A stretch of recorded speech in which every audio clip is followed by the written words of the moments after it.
Hello students.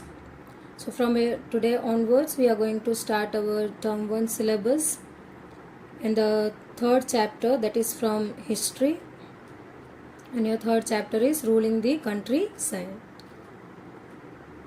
These are the glossary words what you have to write down in FNB. The first word is permanent settlement. Under this settlement it was decided that the rates of revenues once fixed would not be changed. Mahal. In British revenue records, Mahal is a revenue estate which may be village or a group of villages. Next is Mahalwari settlement. Under this system, the rates of revenue were to be revised periodically, not permanently fixed. Ryoti means cultivator. Next word is indigo, a plant that produces rich blue color. Plantations, a large farm operated by a planters employing various forms of forced labors. Plantations are associated with the production of coffee, sugarcane, tobacco, tea and cotton. Ward, a plant that produces violet and blue dye. Slave, a person who is owned by someone else, that is the slave owner. A slave enjoys no freedom and is compelled to work for the master. Biga, a unit of measurement of land. Satta, a contract or an agreement. Vat, a fermenting or storage vessel. Lathialo, the lathi wielding strongman maintained by the planters. Gomastha, that is agents of planters. So what are the topics that we are going to learn in this chapter? First one is the company becomes the divan. Next is revenue for the company, the need to improve agriculture, the problem, a new system is devised, the Monroe system, all was not well, crops for Europe, why the demand for Indian indigo, Britain's turn to India, how was indigo cultivated, the problem with niche cultivation, indigo on the land of riots, the blue rebellion and after. So these are the topic that we are going to cover. So very first topic, that is the company becomes the divan. After the two battle, that is Battle of Plassey and Battle of Buxar, EIC got the Diwani rights. That means right to, what is Diwani right? Right to collect the taxes of Bengal, Orissa and Bihar from the Mughal rulers. That you have learnt in last chapter also. So that this chapter is connected to the last chapter only. So from here, the EIC or English East India Company got the right to collect taxes, or in other words you can say it as they got the Diwani right of which provinces, that is Bengal, Orissa and Bihar from the Mughal rulers. The Mughal emperor appointed the East India Company as the Diwan of Bengal on 12th August 1765. This was accepted by the Robert Clive. Now the same thing which the second point says, it is given in one painting. It was being painted, this event was painted. So it could be seen in future by the Britishers or by the other people. So the event is shown as majestic occasion taking place in a grand setting. The painter was commissioned by the Clive, because who has accepted the Diwani power?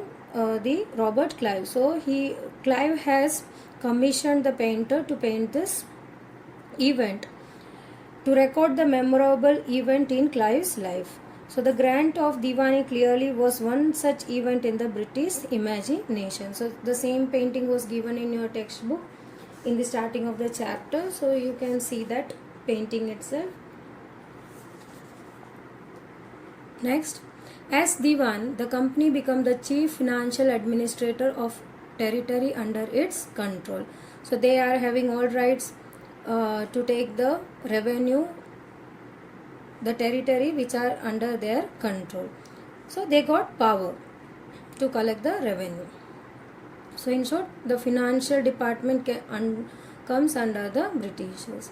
For this, land had to be administered and revenue resources organized so that enough revenue could be generated to meet the growing expenses of the company. So what they have to do, if they have to collect the revenue or if they have to look after the department of financial, then they have to administer it, they have to organize the revenue resources, then only they can generate more and more revenue what is needed for their own growing expenses, not for the that particular region, but for the Britishers growing expenses.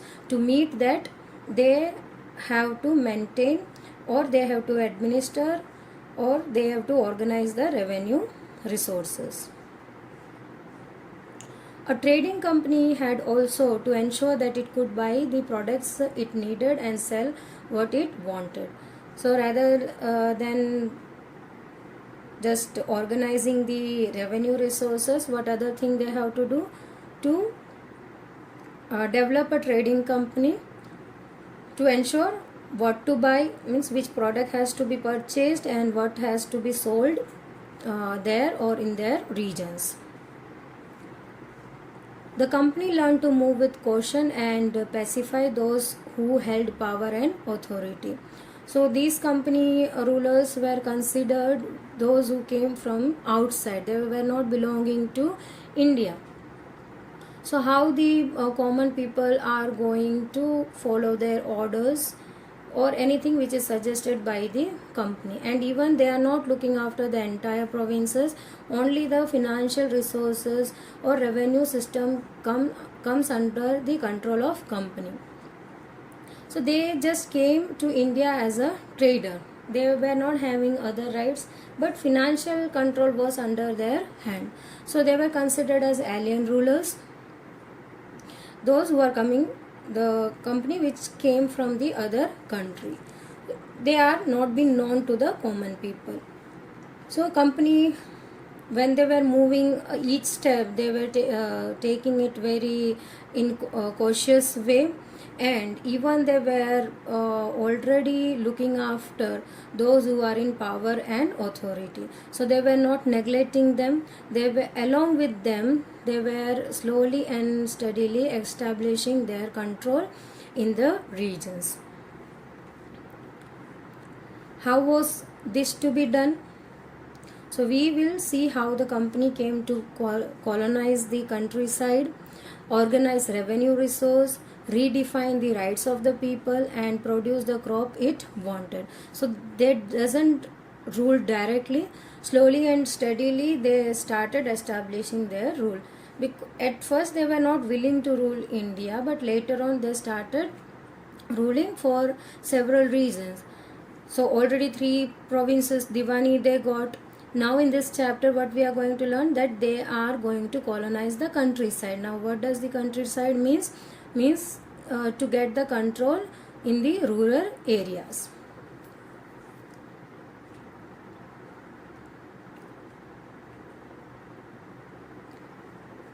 Revenue for the company. Being granted Diwani, the company saw itself as a traders. But though they got the administrative right to collect the revenue, then too also they were considering or they were seeing themselves as a traders. They were not considering themselves as a ruling part, means to look after the kingdom or the provinces. They were considering them as the trader only, because two-way profit they are getting. As a trader they are purchasing the things in cheap rates, selling it into the higher rates into their places. Secondly, again they were having right to collect the taxes. So two-way profit they were getting. So why to rule the region? Why to take the headache? So they were not willing to just rule the region or to look after the region, just they were enjoying themselves as a trader. So as I said, but was unwilling to set up any regular system of assessment and collection. They wanted to increase revenue and buy fine cotton and silk at cheap rates. So as they got the Diwani right, they want to increase the revenue collection as it was taken before, more than that. Then they want to buy the fine cotton and silk in the cheap rate, because these two products were great in demand in other countries, in the markets also. So they want to buy it in cheap rates so they could sell it in the higher prices in the market. Now within 5 years, the revenue collected from the Bengal could finance the purchase of good which company export.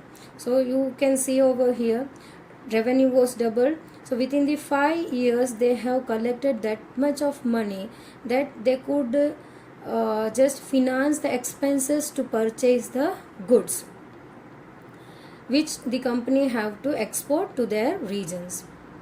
Before 1865, it is 1865 not 165, the company had purchased goods in India by importing gold and silver from Britain. So before 1865 they need to just import gold and silver. So in exchange of these two metals, they used to purchase the cotton or silk or other goods whatever they want to buy.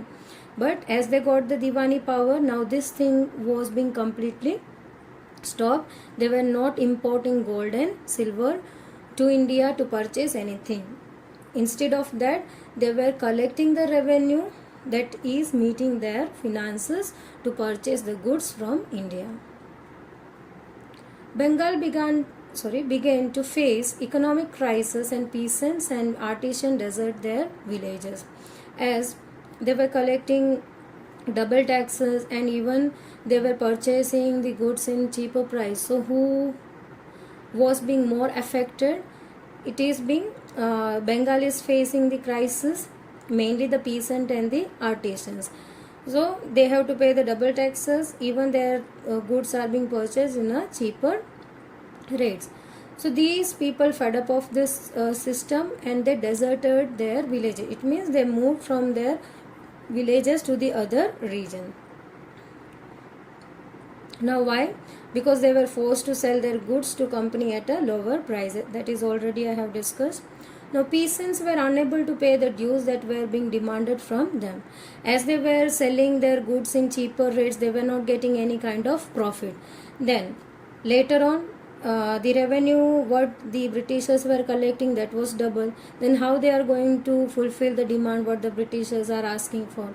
For that reason they left their villages. Artisanal production was in decline and agricultural cultivation showed sign of collapse. So both collapsed. Terrible Bengal famine in 1770 worsened the situation. So famine here means the hunger situation, because nothing is being cultivated by the peasants. Artisans were not able to pay the taxes and they were deserting. So who is going to cultivate? Those people who are living over there, how they are going to get the food? So by 1770 the Bengal's situation got worsened because of the famine. About 1/3 of the population was wiped out. So here 1/3 means 10 millions of people were died because of the famine. So Bengal was considered as the commercial center during that time. So that time their population was about 30 million. So from that 1/3 of population was wiped out completely. It means 10 million people has died. So next topic we will cover in the next video. You have to write down the glossary and that topics in your FNB. Till then, stay tuned for the next video. Thank you.